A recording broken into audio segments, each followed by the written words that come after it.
So this is going to start us in our kind of journey with reactions that alkenes can undergo. Now, because the carbon-carbon pi bond is much weaker than the carbon-carbon sigma bond, the characteristic reaction of alkenes is addition, where the pi bond here is broken and two new sigma bonds are formed.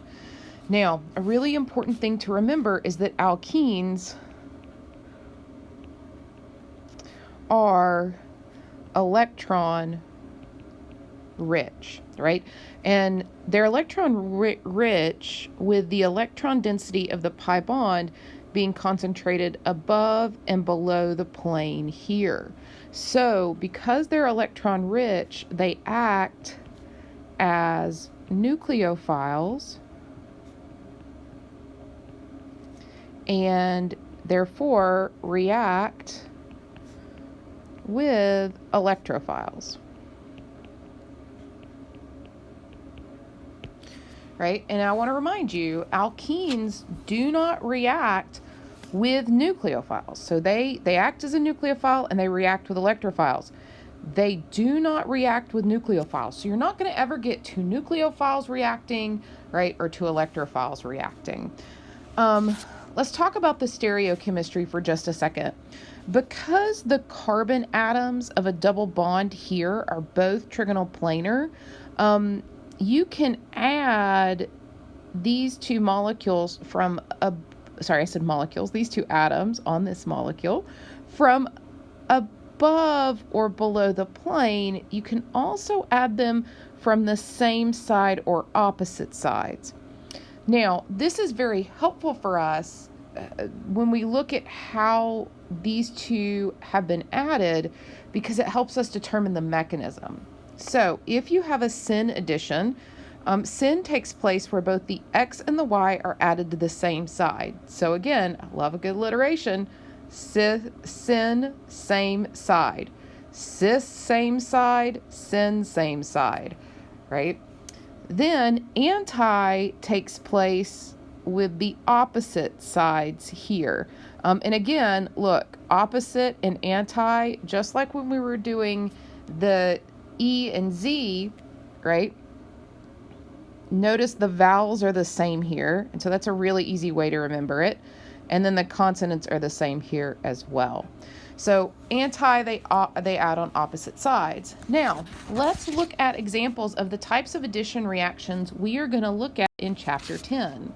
So here they are. We are going to look at a reaction where we add a halogen by adding an acid. So for example, HCl, HBr, HI. And that's called a hydrohalogenation because there is a hydrogen that adds here and then a halogen here. We are going to add water in the presence of an acid for a hydration reaction. I always remember the name of this because if you want to be really well hydrated, you drink water. And so there's a hydration reaction. A halogenation reaction is going to add Cl or Br, two molecules, two atoms of those to this molecule. Then we can also have a halohydrin formation where you're adding a halogen and an alcohol. And then we can have a hydroboration oxidation where you're adding just an alcohol group and then a hydrogen here. Now, in each of these reactions, the pi bond is broken and two new sigma bonds are formed. So in this screencast, we are just going to focus on the hydrohalogenation reaction. So without further ado, let's look at that reaction. So this results, right, in the addition of a hydrogen halide here to form an alkyl halide. So we're forming an alkyl halide from an alkene. Two bonds are broken in this reaction, a weaker pi bond here, and then the bond between the hydrogen and the halogen here. And we form two sigma bonds here.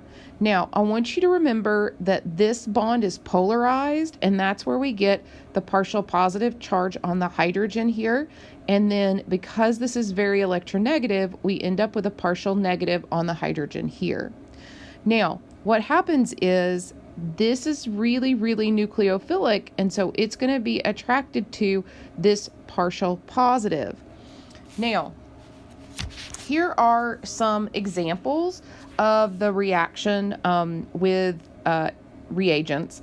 And so when you look to predict the product here, what you're going to see is that this hydrogen and this bromine, we say it adds across the double bond. One's going to add on one side, and then the other's going to add on the other. Now, I want you to notice these two examples are symmetrical. We're going to talk about what to do when your examples are not symmetrical in a second. But before we do that, we are going to look at the mechanism. So when we come here to look at this mechanism, let's start with our friendly cis-2-butene here, and we are going to react him with HBr.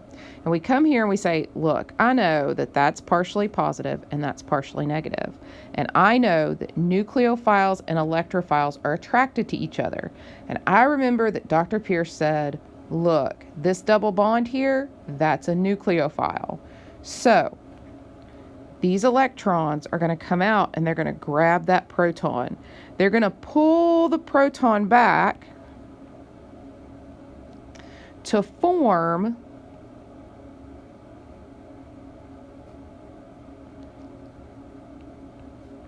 a carbocation, right like that, okay? Now, then these electrons are going to go on the bromine, and that's going to form bromine minus and a nucleophile again. Now, I want to remind you, you need to watch out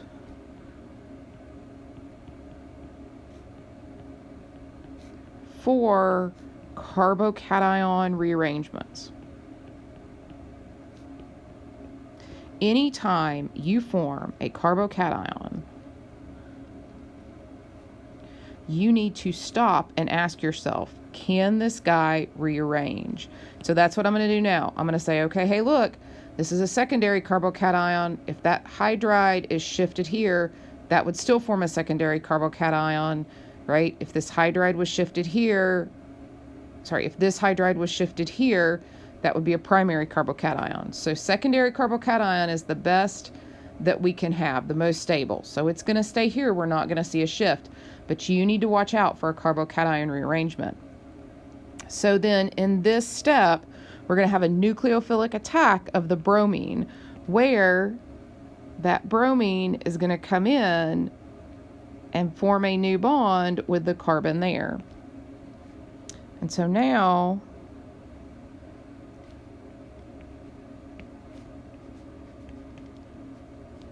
we have this molecule where we've added the H here. Now, this, I sort of hate showing you the hydrogen here that's been added, because we already had a hydrogen, and so I don't want you to think that that hydrogen, that something's weird there. So I wanted to show you that that's where it went, but now I'm going to erase it. There we go, because I feel like that just looks like a better structure for you.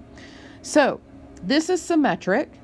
Maybe the burning question in your heart is, what do we do when it's not symmetric?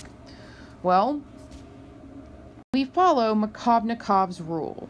So with an unsymmetric alkene, like here, we've got propene, and when we add HX, which is HCl, we get two constitutional isomers, but only one is actually formed, right? Because we have two places where the proton can be added to. The proton can add here, and then the chlorine would go there to form this product, or the proton can add here, and then the chlorine would go here to form this product.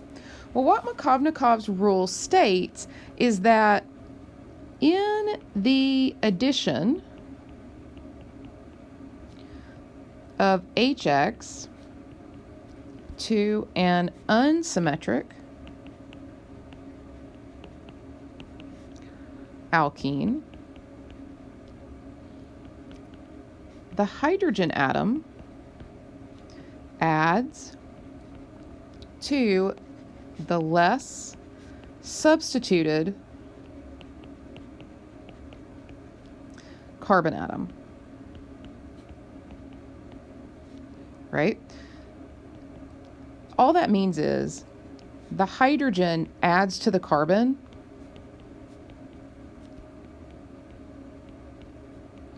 with the most hydrogen atoms. Here's how I think about it, right? I think, look, when we look at one propene, we draw out the structure, it's CH3, CH, CH2, right? And I like to think that this hydrogen right here is an extrovert, and he is going to join a party, and he can either join a party with these two hydrogens here or this one hydrogen here. And like all good extroverts, he would rather talk to more people. And so he is going to join the carbon with the most hydrogens here. That means the carbocation forms here, and we get that structure. So while I love that analogy and it helps me remember Markovnikov's rule, why do we see this? Well, it comes down to carbocation stability, right? When we talk about carbocation stability, if the proton adds to the carbon with fewer hydrogens, this one, then you get a primary carbocation. If the hydrogen adds to this carbon with two hydrogens, you get a secondary carbocation. And so this is the preferred path because, right, the carbocation formation is the rate determining step of the mechanism. And so this is a more stable carbocation. Now, remember that trigonal planar atoms react with reagents from two directions with equal probability, right? And what this means is we're going to react kind of above and below the plane there. So what this also means is that you can have an achiral starting material and form a new stereogenic center here. Now, what this forms, though, is a mixture of enantiomers A and B. So overall, it's still a racemic mixture. So you have an achiral starting material, and you end up with products that have chiral centers, but they're racemic, right? And so when we look at this, it's helpful to look at the mechanism to figure out why this is going on. So when we add the hydrogen here, the hydrogen is going to add to this carbon because it already has one hydrogen and this carbon doesn't have any. So we can see the hydrogen being added in red here. So these are identical carbocations. Then whether this adds above or below the plane, right? Then the chlorine comes in, and the chlorine is going to attack here. The chlorine can also attack from above or below. If it attacks from above, it gives us the syn addition where both of those attacked from above. Right, we can also get the anti-addition where one was above and one was below. When we talk about that, right, the attack in either direction occurs with equal probability. And so that's why we get an equal mixture of these two enantiomers. So when you have a chiral center, you form enantiomers with this reaction, but you get equal amounts of the enantiomers. So let's finish the screencast with a summary here. When we talk about hydrohalogenation, right, the mechanism involves two steps. The rate determining step forms a carbocation, and we must watch out for rearrangements. Anytime you form a carbocation, you got to watch for rearrangements, and those guys are sneaky. Then, when we talk about regioselectivity, Markovnikov's rule is followed. And all that says is, look, hydrogen is going to go and hang out with the carbon with the most hydrogens because he's social, right? Or you could also say the hydrogen bonds to the less substituted carbon to form the more stable carbocation. And in the stereochemistry, you can have both syn, where they add to the same side, or anti, where they add to opposite sides, occur. As always, if you have any questions, please feel free to stop by my office.